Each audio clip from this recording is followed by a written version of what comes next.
Hey, I hope all is going well today and you're having a beautiful, blessed day.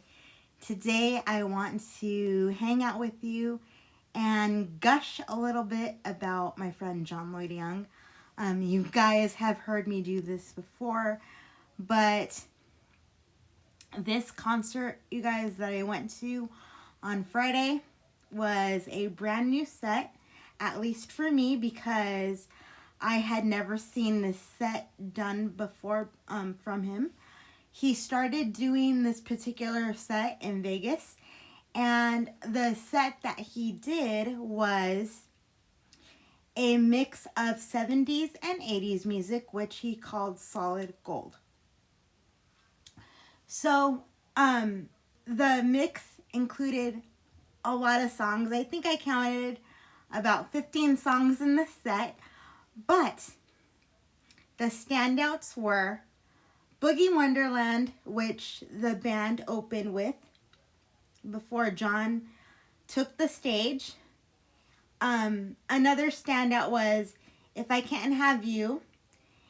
And the standout that is closest to my heart is You Are Everything by the Stylistics, because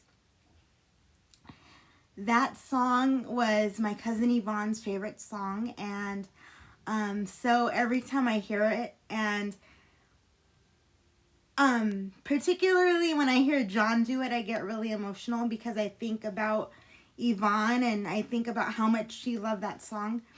And also I think about, my mind goes to the place where I took my cousin Yvonne to Sterling's Upstairs at the Federal to see John in 2015, in March of 2015, and that was one of our one and only hangout nights where she wasn't my older cousin, but she was just a woman another single woman that I was hanging out with.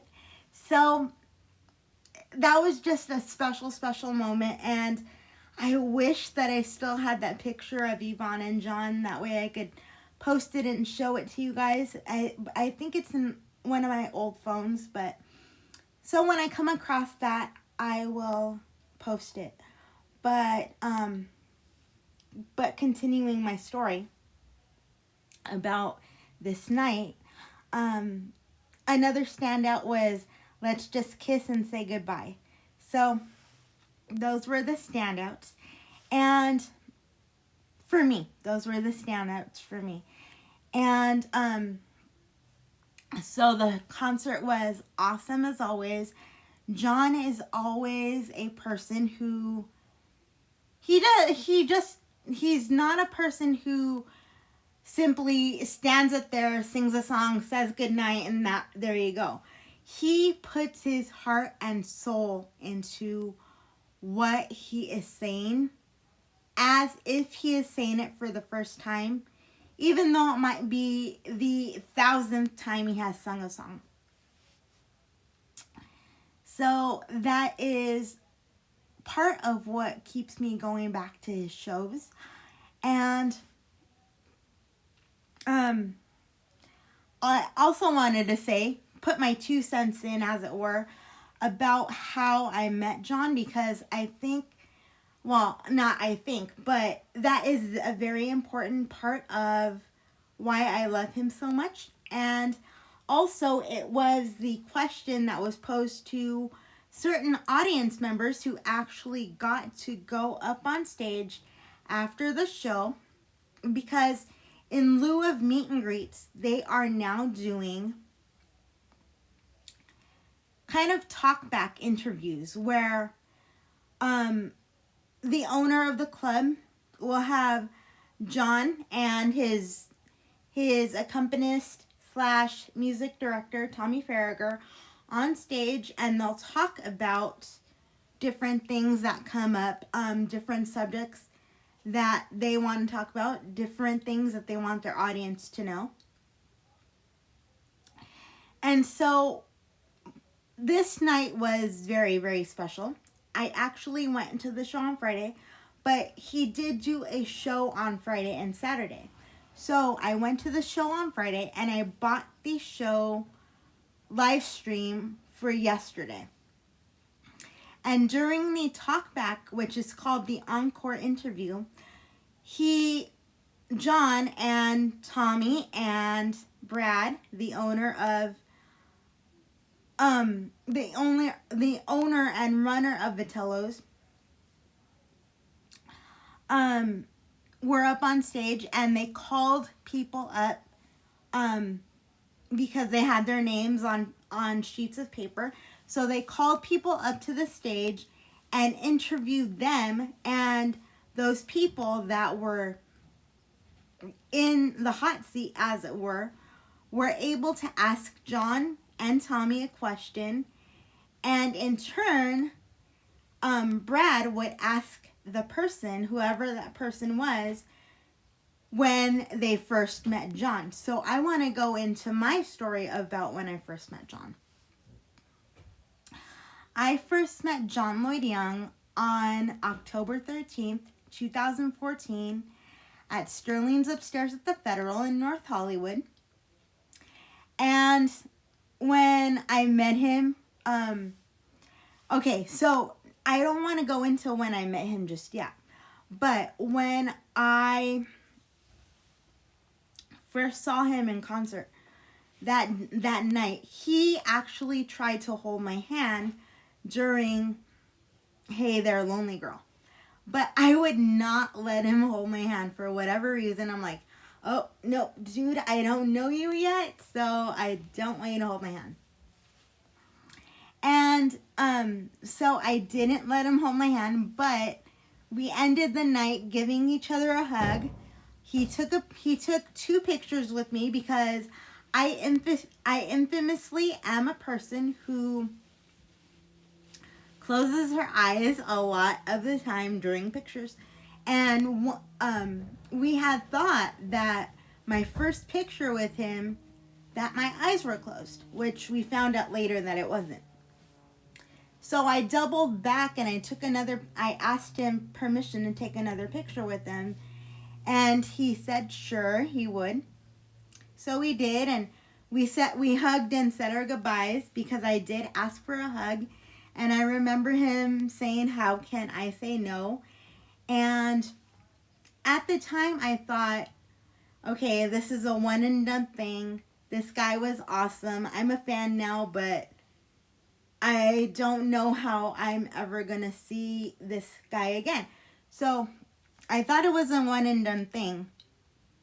Fast forward, which is now 7 years later, I have seen John, I believe, about 40 times now. And he truly has become much more than just a performer. He has become a friend, because in every interaction that he has, including the times where we used to be able to do meet and greets, he would remember things. He would commit to remembering things that we had told him in the past, and ask us about those things the next time he saw us. So that's just heartwarming in itself, because you think about the biggest celebrity in the world and you think about how they treat people. And just because you're a celebrity doesn't mean that you should, or that you can give yourself the permission to treat people like gum on your shoe. So John, understanding that and being a very, very emotional people person who fully, wholeheartedly understands that, takes the time with every single person he meets to get to know who they are and get to know their likes and dislikes and what they do during the time that he's not seen them, and he does ask follow-up questions, and I find that so admirable and so rare nowadays. There's only a few people that do it. And so I just wanted to come on and like I said, kind of gush about how amazing I think that is, and how amazing I think he is. And if in fact you're a person who does not know who John Lloyd Young is, go find out. You need to find out who this person is. And so I'll end it here, but I just wanted to say that the concert was awesome. I did buy the playback of the concert, because when you buy the live stream, it is available for a week. So I would encourage you guys, if you have not listened to any of his music, including his new song, or newer song called Till the Storm Is Done, I would encourage you to find a concert where he sings that song, or find a video on YouTube or something where he sings that song, because you are gonna love it and it's just gonna blow your mind. And he did announce that his album is gonna come out in 2022. So I will talk to you guys later. I love you. Thank you for letting me babble for a couple minutes, and I'll talk to you soon. Have a great day. God bless. Bye-bye.